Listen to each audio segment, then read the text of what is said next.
Dios les bendiga, hermanos. Es un privilegio nuevamente estar con ustedes, poder llegar hasta cada uno de sus hogares, esperando siempre a nuestro Dios que les bendiga grandemente y que estos días vayan pasando rápido para salir de esta situación difícil en que nos encontramos. Pero bien, siempre tenemos la palabra del Señor que nos sirve para toda ocasión, en este momento para consolación. Vamos a darle lectura a un versículo de la Biblia en el capítulo 13 de Primera de Corintios. Primera de Corintios, capítulo 13, verso 13.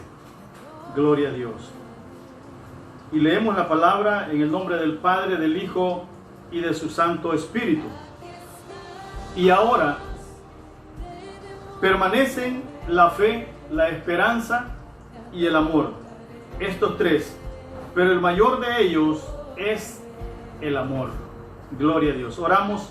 Padre, gracias te damos, Señor, por tu gran misericordia, por cuanto nos permites estar nuevamente dándole lectura a tu palabra y poder, Señor, llevar este mensaje a cada uno de nuestros hermanos en sus hogares, esperando que tú siempre conviertas esta palabra en ese pan espiritual que necesitamos todos nosotros en este momento tan crítico que estamos viviendo. Te lo pedimos en el nombre de nuestro Señor Jesucristo. Amén y amén. Gloria a Dios. Bien, vamos a trabajar bajo el tema frutos poderosos para la iglesia. Como iglesia tenemos herramientas importantes para poder, hermanos, hacerle frente a cualquier situación que estuviésemos viviendo. Estos tres frutos del Espíritu, del cual habla la palabra leída, como también los otros que mencionamos en Gálatas, capítulo 5, versículo 22, 23. Gálatas, capítulo 5, versículos 22 y 23. Estos frutos del Espíritu son de naturaleza divina, que se convierten en nuestra naturaleza cuando formamos parte del cuerpo de Cristo, es decir, la iglesia. Necesitamos obtener más de estos frutos del Espíritu. Necesitamos estar llenos de la naturaleza divina, porque nos hacen crecer, madurar y dar frutos. Y en los momentos, mis hermanos, difíciles, de prueba, de tribulación, es cuando nos damos cuenta qué tanto hemos crecido, qué tan maduros somos y si somos capaces de dar frutos aún en las tribulaciones. Poder estar dando frutos aún en medio de la tormenta. Hemos dicho en muchas ocasiones que se puede adorar a nuestro Dios en todo tiempo. Y en la hora de la prueba, pues cantemos a nuestro Dios. En la tribulación adoremos su nombre. Sigamos esperando en Él. En todo tiempo hemos sido capacitados por el Espíritu Santo para poder siempre dar una adoración, una alabanza a nuestro Dios en cualquier circunstancia que estemos viviendo en nuestra vida. En el libro de los Hechos, capítulo 16, verso 25, dice la palabra del Señor: pero a medianoche, orando Pablo y Silas, cantaban himnos a Dios y los presos los oían. Mire, hermanos, aún estando preso el apóstol Pablo con Silas, podían orar, podían cantar alabanzas para nuestro Dios.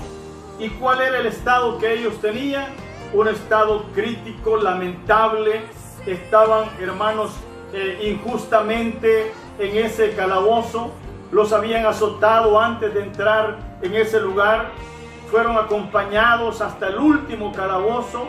Pero aún ahí, estando en esa condición, se propusieron los dos a tener un devocional para nuestro Dios.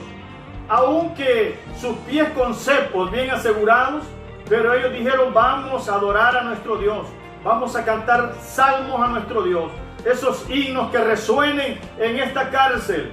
Y ellos empezaron a cantar a Dios aún en medio de la tormenta, en medio de la tribulación. ¿Y sabe qué? Dios les estaba escuchando, Dios les estaba viendo, Dios mismo estaba con ellos, porque, hermanos, de un momento a otro la tierra empezó a temblar, aquellos grandes columnas de la cárcel se empezaron a estremecer, las puertas se abrieron y ellos prácticamente quedaron libres. Ahí se ve, hermanos, cómo es el Hijo de Dios. En ese momento era para que pudieran salir corriendo, pero la presencia de Dios en su vida no era para correr, sino para enfrentar cualquier situación que le llegara. Ahí estaba un hombre pidiendo luz en la oscuridad, uno de los carceleros, uno de los mismos que le habían acompañado a encerrarlo, a asegurarlo en el cepo al apóstol Pablo y a Silas, pero él en ese momento estaba pidiendo misericordia. ¿Por qué? Porque le tocaba la muerte, porque según él todos se habían escapado. Pero el apóstol Pablo le dice: no te hagas daño. Él ya estaba con la espada para quitarse la vida. No te hagas daño, todos estamos aquí. Entonces cuando el carcelero ve que todos estaban ahí, que todo estaba tranquilo, no había por qué temer, entonces él se acordó que estos dos eran cristianos, eran hijos de Dios. Y le dice él: ¿qué debo de hacer para obtener la vida eterna, para ser salvo? Y él dice: cree en el Señor Jesús y serás salvo tú y toda tu casa. Se cumplió el propósito de Dios, el por qué llegaron a esa cárcel. Había un alma que necesitaba de Dios, había muchos presos que al oír las alabanzas y la actitud de estos dos presos iban, hermanos, a recibir a Jesús como su Salvador personal. Y no hay duda que más de alguno de ellos lo hizo, pero principalmente el carcelero y toda su casa fueron salvos por medio de la tribulación del apóstol Pablo y Silas. Esto nos da a entender que Dios tiene un propósito y que todo sucede por un propósito de nuestro Dios. Aquí hubo ganancia, y también de la situación que estamos viviendo en este momento habrá ganancia, claro que sí. Bueno, ya hay varios testimonios de personas, de médicos incluso, que han recibido a Cristo como su Salvador personal. Entonces se está viendo la ganancia conforme al propósito de nuestro Dios. En Romanos capítulo 12, verso 12, dice la palabra: gozosos en la esperanza, sufridos en las tribulaciones y constantes en la oración. Mire, gloria a Dios, claro, gozosos en la esperanza. Nosotros tenemos esperanza fijada en nuestro Dios. Y aunque vengan situaciones difíciles a nuestra vida, hay esperanza en nosotros. Nos gozamos en la esperanza que tenemos en nuestro Dios, aunque estemos sufridos en las tribulaciones. Pero cuando viene la tribulación, hay una esperanza antes fijada de parte de la iglesia en nuestro Dios. Y cuando viene la tribulación a nuestra vida, entonces tenemos un elemento importante que nuestro Dios nos ha dejado, y es la oración. Romanos 12:12 dice: gozosos en la esperanza, sufridos en las tribulaciones, pero constantes en la oración. No debemos de descuidar la oración en estos momentos que estamos viviendo. Oremos, como dice la palabra del Señor, oremos sin cesar. Clamemos a Dios, hermano, que Él nos dará la victoria. El que tiene fe, ora, pide y sabe esperar. Vamos a orar, vamos a pedir, vamos a interceder y también vamos a saber esperar en nuestro Dios. En Hebreos capítulo 11, verso 1, dice: es pues la fe, la certeza de lo que se espera, y es la convicción de lo que no se ve. Es la certeza de lo que se espera. Tenemos que saber esperar que lo que estamos pidiendo en oración en este momento lo vamos a obtener. Nuestro Dios nos dará la victoria. Acuérdese, hermano, tenemos a un Dios glorioso, poderoso. Él está con nosotros, y antes que salga la palabra de nuestra boca, acuérdese que Él ya la conoce, Él ya la sabe. Por lo tanto, la victoria es nuestra en Cristo Jesús, Señor nuestro. Debemos de sabernos comportar en medio de las tribulaciones, en medio de las aflicciones. Veamos el libro del profeta Daniel en el capítulo 3, versos 17 y 18. Dice la palabra del Señor: he aquí, dicen estos tres hebreos, he aquí nuestro Dios a quien servimos puede librarnos del horno de fuego ardiendo. Y de tu mano, oh rey, oiga lo que dice, nos librará con seguridad, con convicción. Y de tu mano, oh rey, nos librará. Y si no, sepas, oh rey, que no serviremos a tus dioses, ni tampoco adoraremos la estatua que has levantado. Convicción, seguridad. Estaban conscientes a no dar un paso atrás. El horno de fuego les estaba esperando. Claro que al entrar ahí había que morir, ellos lo sabían, pero conocían que Dios, su Dios, les podía librar del horno de fuego y de la mano del rey. Por lo tanto, ellos estaban convencidos, decididos a enfrentar la situación que viniere, cual fuera que sea, pero con la mano de Dios, agarrados de nuestro Dios, porque siempre el resultado debía de ser victorioso en nuestro Dios. Ellos lo sabían, lo creían, hermanos, y Dios les dio la victoria. ¿Por qué? Porque cuando cayeron dentro del horno de fuego, ya no eran 3 los que estaban ahí, sino que eran 4 los que estaban en el centro del horno, y no agarraban llama, no agarraban fuego, sino que ellos, me imagino que danzaban alrededor, hermanos, de aquel horno ardiente, danzaban, pero juntamente con el que estaba con ellos. Y el rey se asoma y ve, y no ve 3, sino que 4, y dice, bueno, que no fueron 3 los que lanzaron, porque yo veo 4 y el cuarto semejante al hijo de los dioses. Era Dios mismo que estaba con los 3 hebreos en ese momento. ¿Y qué pasó?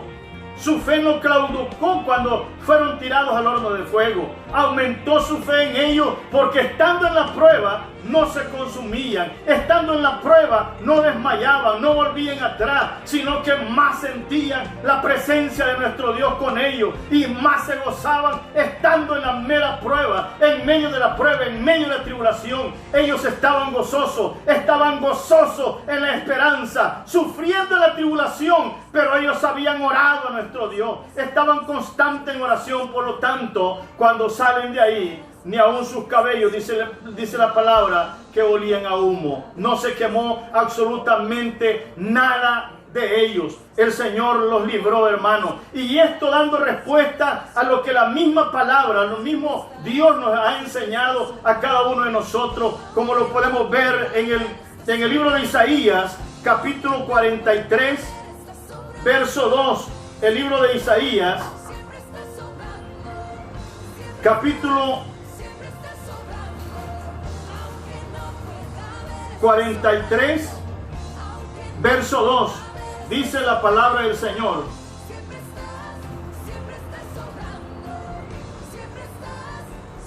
Dice la palabra del Señor, 43, verso 2, cuando pases por las aguas, yo estaré contigo. Y si por los ríos, no te anegarán. Cuando pases por el fuego, no te quemarás, ni la llama arderá en ti. Se estaba cumpliendo en los 3 hebreos la promesa gloriosa que Isaías da en esta palabra. El Señor está con nosotros. Él nos va a acompañar donde quiera que nosotros vayamos. A Josué le dijo, solo te pido que seas valiente. No temas ni desmayes, porque yo estaré contigo donde quiera que tú vayas. Entonces, donde quiera que estemos, cual fuere que sea la condición nuestra, el Señor con seguridad está con nosotros. Es palabra de Él, es promesa de nuestro Dios, hermano. Debemos sentirnos gozosos, alegres, porque el Señor con nosotros está. Y si Él está con nosotros, somos victoriosos en Él. Pero la palabra dice que el amor es más importante. El amor es mayor que la fe y que la esperanza, porque es lo que nos une con nuestro Dios. El amor nos une con nuestro Dios, porque somos sus hijos y Él es el Padre de amor. Entonces, cuando hablamos que el amor es más importante, que es mayor, es lo que nos mantiene a nosotros como iglesia en esta tierra. En 1 de Juan, capítulo 4, verso 16, dice la palabra, y nosotros hemos conocido y creído el amor que Dios tiene para con nosotros.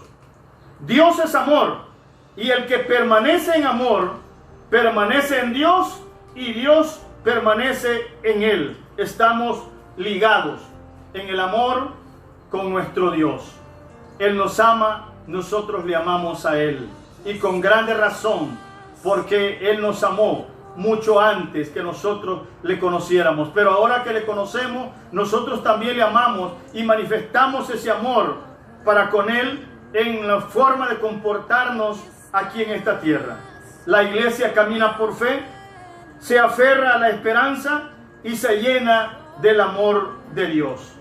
En estos momentos difíciles que estamos viviendo, tengamos fe que esto pronto pasará.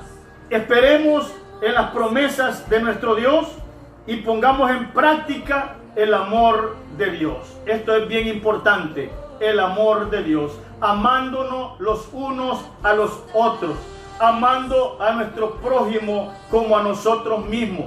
El amor que Dios nos ha enseñado cubrirá, hermanos, muchos pecados, cubrirá muchas faltas si lo practicamos como nuestro Dios lo ha mandado. Amemos a nuestros prójimos, sintamos el dolor de aquellos que están sufriendo en este momento.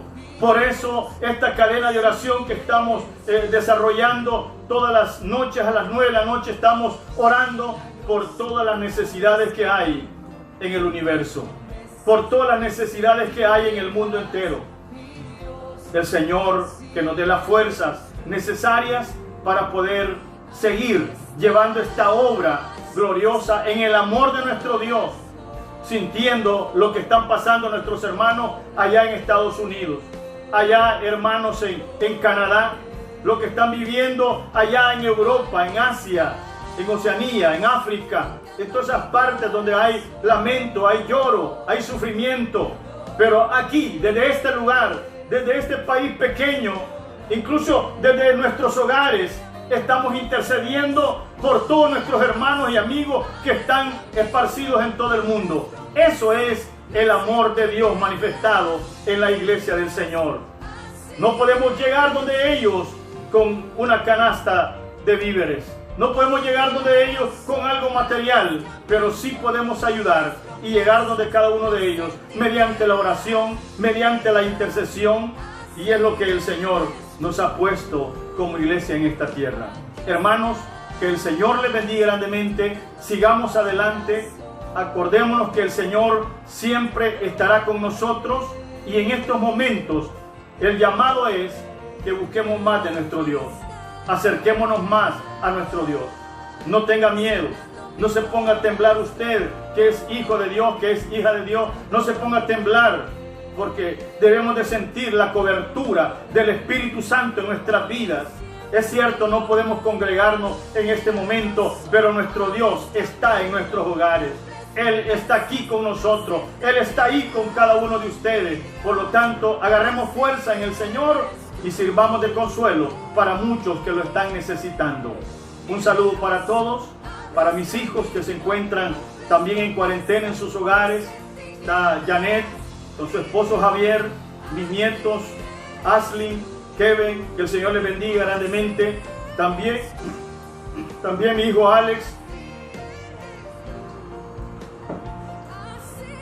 que está en cuarentena con su esposa Taylor, mis nietos Alecito, Isabela, Camilita, que el Señor les bendiga esos dos hogares.